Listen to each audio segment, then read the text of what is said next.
हम लेकर आ गए हैं नेक्स्ट इम्पॉर्टेंट क्वेश्चन कि व्यक्तित्व के प्रकारों को बताइए।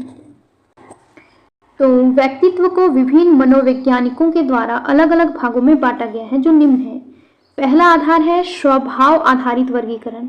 तो यह सबसे पुराना वर्गीकरण है जो ग्रीक चिकित्सक हिप्पोक्रेट्स ने दिया था। उन्होंने 4 प्रकार के व्यक्तित्व बताए हैं। इसके आधार पर, स्वभाव के आधार पर।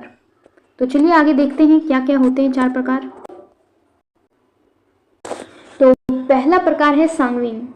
तो सांगविन टाइप के जो पर्सनैलिटी रखने वाले व्यक्ति होते हैं वो खुश मिजाज, मिलनसार, उत्साही होते हैं। वो जो होते हैं वो भावनात्मक रूप से अस्थिर होते हैं और लोगों को प्रेरित करते रहते हैं। एग्जाम्पल के लिए हो गया एक अच्छा नेता या तो फिर मोटिवेटर। दूसरी पर्सनैलिटी है कॉलेरिक। कॉलेरिक वाले पर्सनैलिटी वाले जो लोग होते हैं वो उग्र, महत्वाकांक्षी, दृढ़, गुस्सैल स्वभाव वाले होते हैं। इनके पास नेतृत्व क्षमता होती है, यानी कि ये लीडरशिप भी कर सकते हैं। एग्जाम्पल के लिए तेज निर्णय लेने वाले लोग कॉलेरिक पर्सनैलिटी के अंतर्गत आ जाते हैं।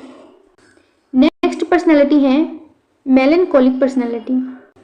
तो मेलनकॉलिक पर्सनैलिटी वाले लोग जो होते हैं वो गंभीर होते हैं, विचारशील होते हैं, बहुत ही भावुक यानी कि इमोशनल होते हैं।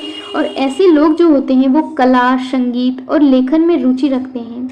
और ये लोग जो होते हैं वो अकेले रहना पसंद करते हैं। एग्जाम्पल के लिए हो गया कवि, लेखक, कलाकार। ये सारे लोग जो होते हैं वो मेलनकॉलिक पर्सनैलिटी के होते हैं। तो अगला पर्सनैलिटी हो गया फ्लेगमेटिक पर्सनैलिटी। तो ये जो होता है वो शांत, अस्थिर और सहनशील होने के साथ साथ ये अनुशासित भी होते हैं ऐसे पर्सनैलिटी के लोग।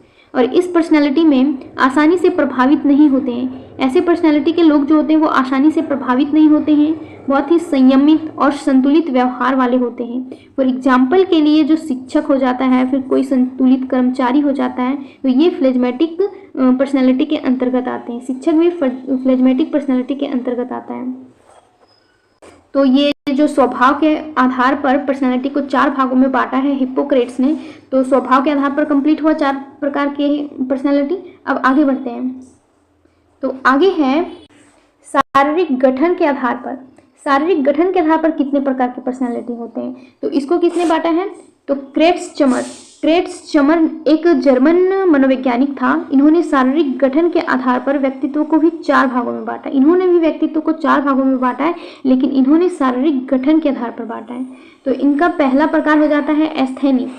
शरीर की बनावट इसमें होती है पतली, दुबली और लंबी। ये लोग जो होते हैं वो पतले दुबले होते हैं और लंबे होते हैं। और इनका स्वभाव कैसा होता है? तो ये अंतर्मुखी होते हैं, ज़्यादा बात नहीं करते हैं, इंट्रोवर्ट होते हैं, शांत, गंभीर और अकेलापन पसंद करते हैं और बहुत ही इमोशनल भी होते हैं। दूसरा प्रकार हो गया एथलेटिक। ये मजबूत शरीर वाले होते हैं, हट्टे कट्टे शरीर वाले होते हैं एकदम। ये बहादुर, साहसी, भावनात्मक रूप से अस्थिर होते हैं। तीसरा हो गया पिकनिक। ये जो पिकनिक होते हैं ना, पिकनिक पर्सनैलिटी वाले, ये इनकी शरीर की जो बनावट होती है वो गोल मटोल, मोटा शरीर और चौड़ा चेहरा होता है। और इनका जो स्वभाव होता है वो मिलनसार, बातूनी, खुशमिजाज। यानी कि जो मोटे स्वभाव मतलब मोटे लोग जो होते हैं उनका स्वभाव मिलनसार होता है, बातूनी और खुशमिजाज होते हैं। वो बहुत ही अच्छे क्वालिटी के लोग होते हैं।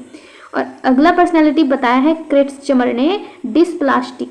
ये असामान्य शरीर वाले लोग होते हैं। इनका शरीर का कोई निश्चित आकार प्रकार, जैसे कि हो सकता है किसी का दो पैर के स्थान पर 3 पैर होते हैं, एक माथा के स्थान पर 2 माथा होते हैं, मतलब 2 बॉडी अटैच होता है कभी कभी। तो ऐसे असामान्य शरीर वाले लोग डिस्प्लास्टिक पर्सनैलिटी के अंतर्गत आ जाते हैं। इसमें अनिश्चित और मिश्रित स्वभाव मिला हुआ रहता है। अब अगला आते हैं, तो पर्सनैलिटी का अगला आधार है मनोवैज्ञानिक आधार पर। तो कार्ल जंग जो एक मनोवैज्ञानिक थे, तो इन्होंने मनोवैज्ञानिक आधार पर व्यक्तित्व के 3 प्रकार बताए हैं। और ये जो कार्ल जंग थे वो स्विस मनोवैज्ञानिक थे, स्विस के रहने वाले थे। और इन्होंने जो 3 प्रकार बताए हैं उसमें से पहला है अंतर्मुखी यानी कि इंट्रोवर्ट। ये जो इंट्रोवर्ट पर्सनैलिटी के लोग होते हैं वो शांत, सोचने वाला, आत्मविश्लेषी होते हैं और अकेले रहना ये पसंद करते हैं। क्या करते हैं? अकेले रहना पसंद करते हैं और भीड़ से दूर रहना पसंद करते हैं। इन्हें भीड़ पसंद नहीं होता है।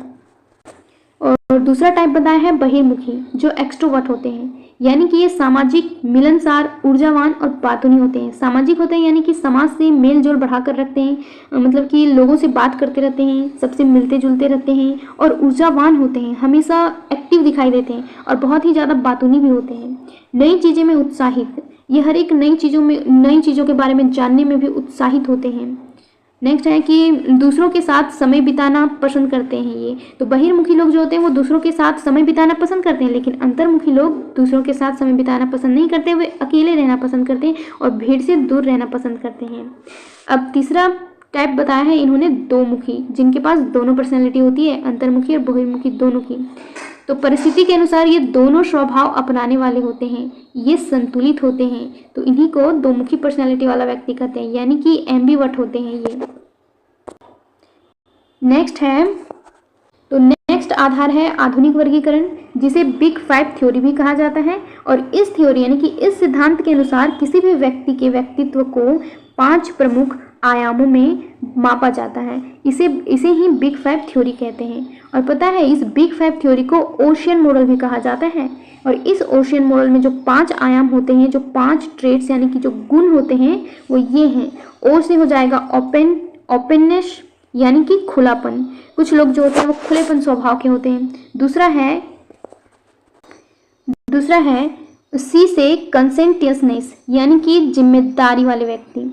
तीसरा है ई से एक्स्ट्रावर्जन यानी कि जो बहुत बात करते हैं, बहिर्मुखी जो मिलनसार होते हैं, बातूनी होते हैं, उसे हम लोग एक्स्ट्रावर्जन पर्सनालिटी के कहते हैं। और चौथा पर्सनालिटी आता है इस 5 आयाम के अंतर्गत ए से ओशियन, तो ओ हो गया, सी हो गया, ई हो गया। अब ए से आता है एग्रीएबलनेस यानी कि सहमतता दर्शाने वाले व्यक्ति।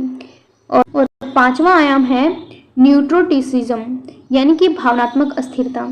तो ये सारे 5 पर्सनालिटी, 5 आयाम जो होते हैं वो आधुनिक वर्गीकरण के आधार पर बांटा गया है।